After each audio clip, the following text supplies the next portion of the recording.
You average out the View hosts among the dumbest people on television. Sonny's dumb.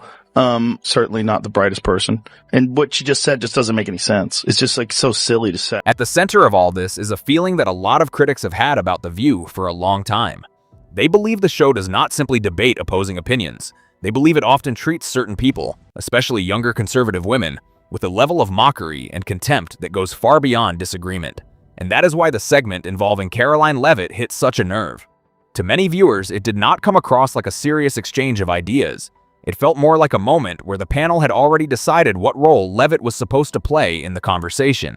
Not a person to engage with, not a political figure to challenge on substance, but a target. And once people started seeing it that way, the backlash began building almost immediately. That's where this story stopped being just another clip from daytime television and became something much more combustible. Because once people believe someone is being singled out unfairly, the conversation changes. It is no longer about who won the argument.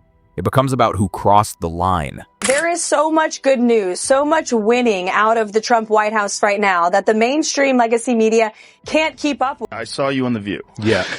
Yeah, so that's been overwhelming my past couple days. So I just went in there, did my thing.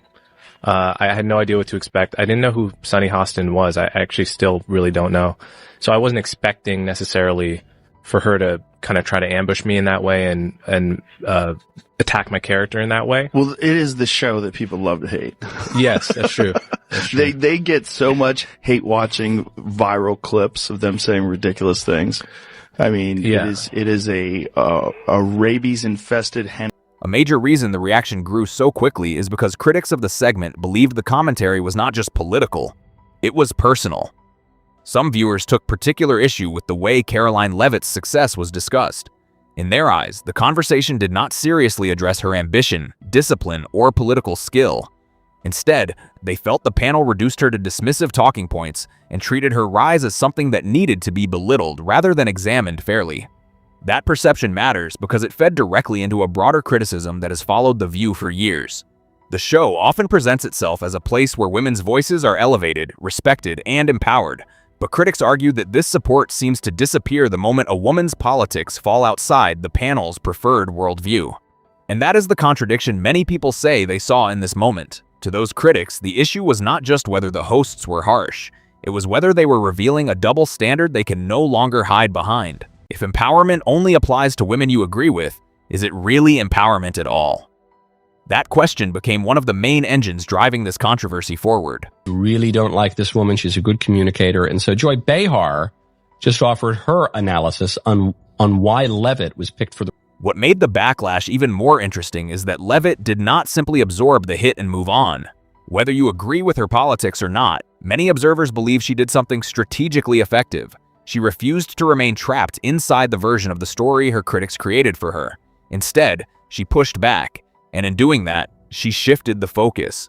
Suddenly, the conversation was not only about what had been said about her, it became about The View itself, its tone, its credibility, and the way it handles ideological opponents. That is a major narrative reversal, and it is one reason the controversy kept growing instead of fading. Supporters of Leavitt began framing the moment as symbolic of something much bigger than one televised exchange.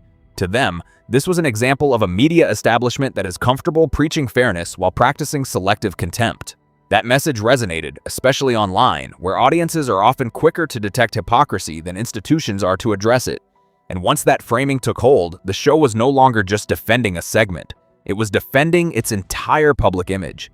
While I vow to provide the truth from this podium, we ask that all of you in this room hold yourselves to that same standard. We know for a fact there have been lies that have been pushed by many legacy media outlets in this country about this president, about his family, and we will not accept that. We will call you out when we feel that your reporting is wrong or there is misinformation about this White House.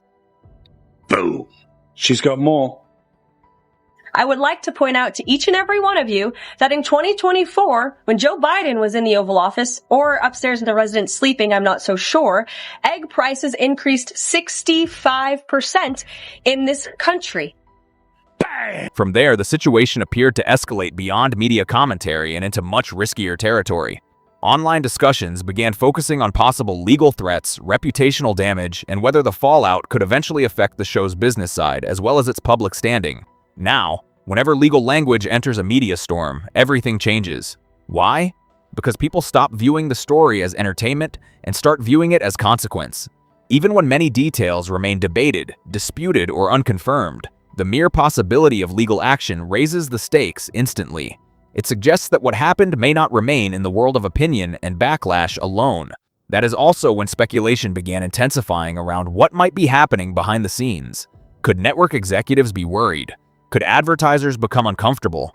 Could a moment that was meant to play as routine political criticism end up damaging the brand of a major television show? Those questions helped push the controversy to a new level. Because at that point, the story was no longer just, did the hosts go too far? It became, what happens if the cost of going too far is finally real? The things I wanted to talk to you about. I wanted to play this, but we decided we shouldn't play it. We don't want anybody to have any sort of a way to get it down. The episode of you when you're on The View, when you were running for president. Right. Donald Trump is a billionaire, a real estate mogul, and a television star. But does he really want to add President of the United States to his resume? A lot of people would like him to. You got introduced as our friend Donald Trump. Please, let's find out, and please welcome my friend, Donald Trump. That's right. Whoopi Goldberg gives you a big hug and a kiss. Joy Behar gives you a big hug. Barbara Walters gives you a big hug. They all loved you. How you doing? We're so happy to have you. Whenever you're on with us, we're very happy. We love it. They're talking about you as such a favorable light. The audience was cheering, and then you actually started winning in the polls, and then the machine started working towards you. Joe Biden knows how to do this. Trump. Yeah. He tends to just... And then Joe Rogan stepped in. The moment the situation shifted from a heated media debate into a viral event. Rogan didn't handle the topic delicately.